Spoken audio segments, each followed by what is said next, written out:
Hello बच्चों, let's see the following question है in each of the following questions a statement of assertion is given followed by corresponding statement of reason R of the statement mark the correct answer as.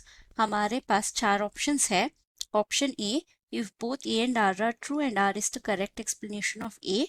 B, if both A and R are true and R is not the correct explanation of A. C, if A is true but R is false. D, if A is false but R is true. Assertion statement कहता है some ureotelic organism retain some amount of urea in their kidney matrix. Reason statement है by retaining some urea, ureotelic organism maintain desired osmolarity. So इस question का की concept है हमारा excretion के बारे में। एक्सक्रीशन एक बहुत ही नेसेसरी प्रोसेस होता है इन आवर बॉडी। जैसे हमारे घर में जो भी वेस्ट मटेरियल्स जो जनरेट होते हैं उसको निकालना बहुत ज़रूरी है। इसी तरह हमारे बॉडी में सेल्स में कुछ वेस्ट प्रोड्यूस होते हैं, वो ज़्यादा से ज़्यादा नाइट्रोजनस इन नेचर होते हैं, उनको रिमूव करने का तरीका है एक्सक्रीशन। तो अगर देखा जाए बहुत से ऑर्गेनिज्म डिफरेंट मेथड्स को ये अडेप्ट करते हैं to eliminate nitrogenous waste. So nitrogenous waste का एक फॉर्म होता है हमारा यूरिया और दूसरा फॉर्म होता है यूरिक एसिड, जो कुछ ऑर्गेनिज्म यूरिक एसिड के फॉर्म में एलिमिनेट करते हैं और कुछ है वो अमोनिया के फॉर्म में एलिमिनेट करते हैं। तो अगर एक ऑर्गेनिज्म अमोनिया के फॉर्म में एलिमिनेट किया उसको हम अमोनोटेलिक बोलते हैं। अमोनोटेलिक ऑर्गेनिज्म, इसका मेन एग्जाम्पल है हमारा फिशेस। सो ज़्यादा से ज़्यादा majority of fishes aquatic organism ammonia excrete करते हैं। अगर कुछ ऑर्गेनिजम्स यूरिया एक्सक्रीट करे यूरियोटेलिक बोलते हैं। मेन एग्जाम्पल्स होते हैं मैमल्स।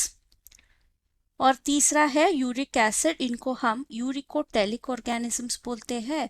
और मेन एग्जाम्पल्स है बर्ड्स और रेप्टाइल्स जो ज़्यादा से ज़्यादा वाटर स्टोर करना कंजर्व करना चाहते हैं।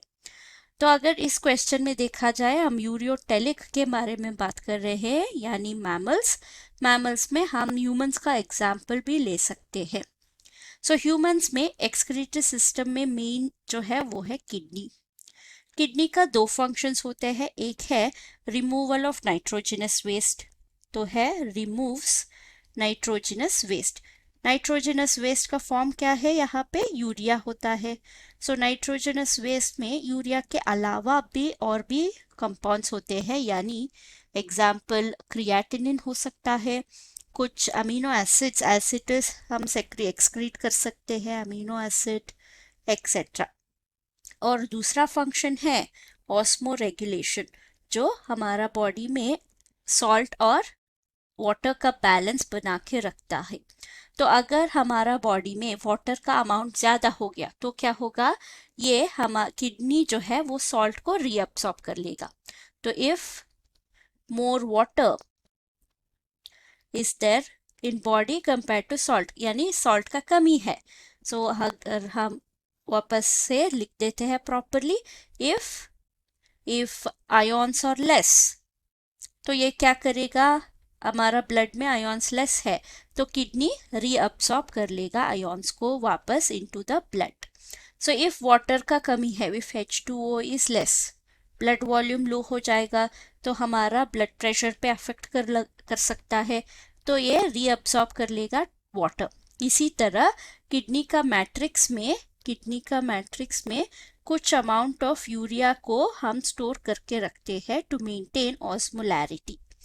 तो अगर हम स्टेटमेंट देखें, स्टेटमेंट 1 था, असर्शन स्टेटमेंट था some ureotelic organism retain some amount of urea in kidney matrix, ये ट्रू स्टेटमेंट है। By retaining some urea, ureotelic organism maintain desired osmolarity, ये भी ट्रू है। और रीजन स्टेटमेंट करेक्ट एक्सप्लेनेशन भी दे रहा है, तो हमारा आंसर है ऑप्शन ए, यानी असर्शन रीजन दोनों करेक्ट है और रीजन करेक्ट एक्सप्लेनेशन भी दे रहा है। Hope you have understood the concept. Thank you and all the best.